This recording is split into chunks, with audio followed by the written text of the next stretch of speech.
Pour ne rien manquer, abonnez-vous maintenant.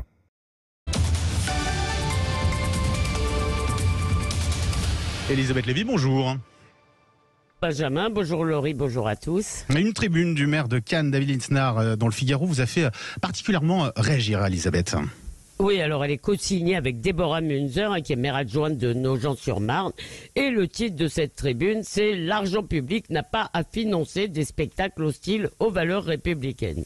Alors le constat de départ, c'est que pour de nombreux créateurs, la liberté artistique sert à promouvoir une idéologie contraire aux principes républicains. Il cite plusieurs exemples, on en parle souvent dans ce studio. Par exemple, il cite une Antigone, qui est une femme voilée qui se bat contre un Créon qui lui est un proviseur laïque parce qu'elle veut enterrer son frère terroriste. J'espère que vous appréciez la subtile réécriture.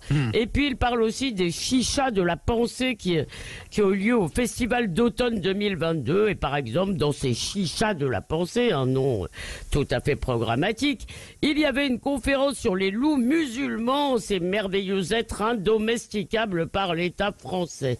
Donc vous voyez un peu le genre de choses qu'il pointe. Alors bien sûr, disent-ils, si libre aux créations artistiques d'être décolonisées, désoccidentalisées, dépatriarcalisées, désexisées, dégenrées, écrivent-ils. Mais pas avec l'argent du contribuable. Et ils ajoutent, nos guichets locaux sont sursollicités par des propositions aux motifs sociétaux ou identitaires. C'est le règne des anarchistes subventionnés, des mutins de panure. Alors, voilà. Ils ont raison de dénoncer cette dérive, non, Elisabeth ?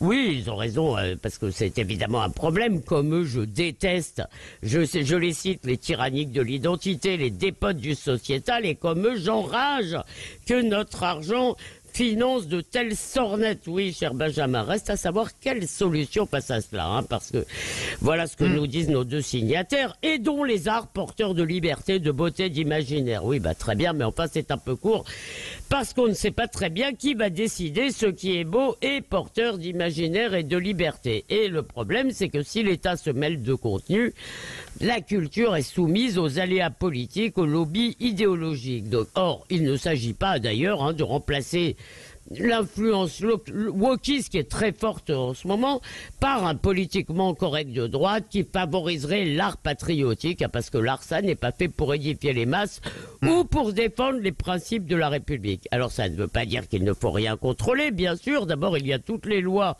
qui limitent la liberté d'expression en France. Par exemple, on n'a pas le droit de faire l'apologie du terrorisme ou d'appeler au meurtre, donc encore moins de financer des spectacles qui feraient de telles choses.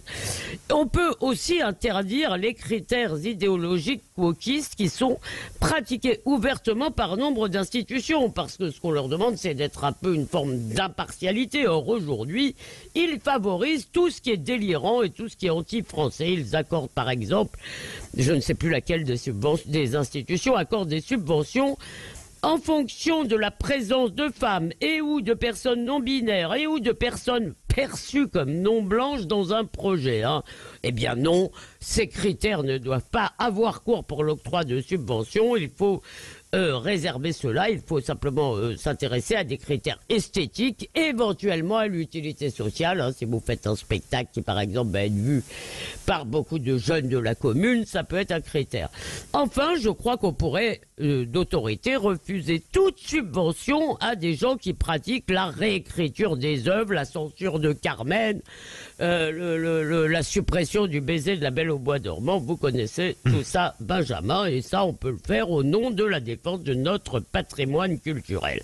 Et puis enfin, là, on s'est demandé comment octroyer des subventions, mais on peut aussi s'interroger sur ces subventions elles-mêmes. On peut critiquer cet art qui tend la main et se demander si tout cet argent public affecté à des activités dites culturelles est vraiment utile. Alors bien sûr, il est très utile pour une armée d'intermittents qui vivent de cette façon. Mais moi, je ne suis pas sûr que le niveau culturel de nos concitoyens gagne tant à ces dépenses. Et ben voilà qui est dit. Lévy sans interdit. Merci beaucoup, Elisabeth Lévy. Et à Bonne demain. journée à vous. À demain, 8h15.